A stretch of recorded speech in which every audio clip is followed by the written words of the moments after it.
for Sports TV. I got some news last night. I just called it a rumor for right now. But Al Heyman is about to put the 154-pound division, or could put it, in a great spot. As we know, Patrick Teixeira, congratulations to him, went over the top rank and snatched the vacant interim WBO title from Adames. Well, Adames didn't have it. And officially, Jaime Munguia has vacated that title. Okay, I know it for a fact. He's officially vacated the title. Teixeira is now the full WBO champion, and I'm hearing the WBO is going to order Patrick Teixeira to take on Brian Carlos Castaño from Premier Boxing Champion. So that's what they're looking to do. PBC might have an undisputed champion in 2020 or by 2021, since they only fight 2 times a year. You got J-Rock defend his belt in Philadelphia versus Jason Rosario. You got Charlo and Jamil Charlo and Tony Harrison 2 going down in a couple weeks. And then, you know, I heard they got an agreement. They have an agreement to fight each other after that, so they might fight middle of next year. And then you might see Carlos Castaño, if he can get past Teixeira, fight one of those guys at the end of 2020 or the beginning of 2021, depending on how the mandatories fall. But I knew that they was trying to get Carlos Ocampo as the mandatory for that belt for Patrick Teixeira from Golden Boy. So Golden Boy control the belt right now, and there's been a lot of questions about the relationship between the WBO and Premier Boxing Champions. And if this becomes true, where they order they order Patrick Teixeira to defend his belt against Brian Carlos Castaño and not Carlos Ocampo, and you know, if Castaño can get that belt, he gonna put himself in a lucrative payday and have an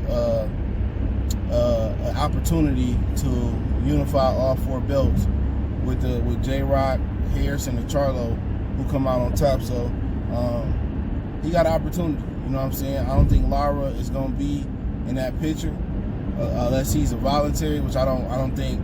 What's the point of that doing that? If Castaño get all the belts, then he probably would entertain Lara for undisputed. But right now, Lara's in the gray area for people wanting to know. J-Rock, I heard, refused to rematch him. He refused to fight him. It could have happened in December, could have happened in January, which I think was smart by him. He deserved a hometown fight. He was slated to fight Jair Hurd in a rematch, but Jair Hurd, you know, passed up on things. He working on fundamentals. He getting back to basics with Shakur Stevenson team, and you know, that's what he's looking to do right now for him. But you know, Castaño is the guy to beat Errol Spence in amateurs. He also beat he gave Sergey Derevyanchenko his only loss in the World Series of Boxing. We've seen him versus Lara, very aggressive. Teixeira, he showed that he can handle an aggressive fighter in Carlos Adames. The difference is Adames just don't have the juice. He didn't have the stamina down the stretch versus Patrick Teixeira. And that's every fight with Carlos Adames. You know, and also that kills the potential Bud foe, where they want to do Terrence Bud Crawford versus Adames. That was a huge rumor, but Adames lost. But a lot of people that came on the channel, they overrated Carlos Adames. They told me how good he was, and I just didn't see it. I couldn't vouch for it. Every fight, the few fights I seen of him, I wasn't impressed. You know, wasn't impressed, and I believe Teixeira ended up knocking him down too. You know, because he just can't go 12. He don't have the stamina. I don't know if he's draining himself, or if he's not training the right way, or he's just not built for boxing physically. But he's a heavy-handed guy, but he just didn't have enough pop juice. And I couldn't see him beat none of them dudes at 54. The Tonys, the Jamels, the Julians, you know what I'm saying? Or Carlos Castaño, his work rate too high. If he don't spark you in like the first half of the fight, you cannot work Adames down the stretch. And for Teixeira, he got a few bodies on his resume. I think he beat Gallimore, and I think he ended up beating Curtis Stevens. I could be wrong on that one. I think I don't know. But he beat Gallimore, and now he beat Carlos Adames. So he ain't gonna be no easy out for Carlos Castaño, Brian Carlos Castaño. It's gonna be a fight of ranges. Teixeira, long range guy, want to keep you on the outside, do a good job of it. Castaño's gonna want to try to get inside his reach, feint, weave his way in, work the core, work the body. Neither one of them are monstrous punchers, but it's gonna be an action-packed fight. If Teixeira able to keep Castaño on the outside, he should have a ton of success. If Castaño is able to get on the inside, he should have a ton of success. One of the hardest things to do is to keep a pressure fighter on the outside and maintain distance. People don't talk about that as an attribute, being able to keep a distance or fight at the distance you're comfortable in. You know, if you can get on the inside, you know, good. You know what I'm saying? If you're an inside fighter, you get on the outside, it's hard. You know, a lot of guys that move on the back foot all night, trying to keep an inside fighter on the outside, you know, eventually they slow down. You got guys like Thurman that can do it all night. You got certain guys that can box, but really, at some point in the fight, you need to move forward. You need to sit down and get respect from any and all boxers.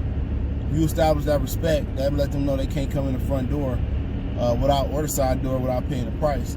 But I think it's lining up good for PBC. I guess the WBO is doing something in good faith, because that's a lot of money you leaving on the table.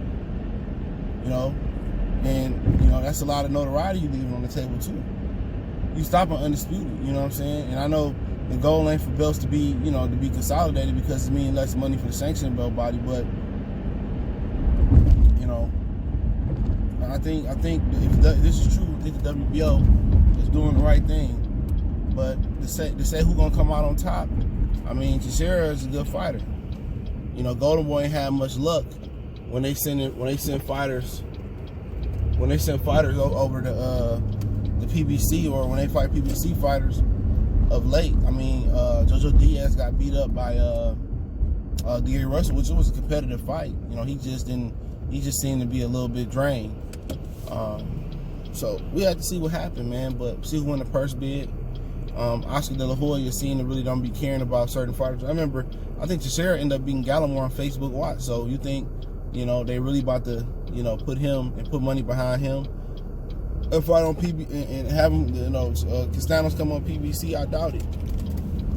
Or maybe the WBO didn't know Castaños was a PBC fighter, and they might change their mind. I say that jokingly, but you know, we'll see. You know, PBC, when that fight happened, PBC gonna have to recognize the WBO that night. They fight for the WBO title.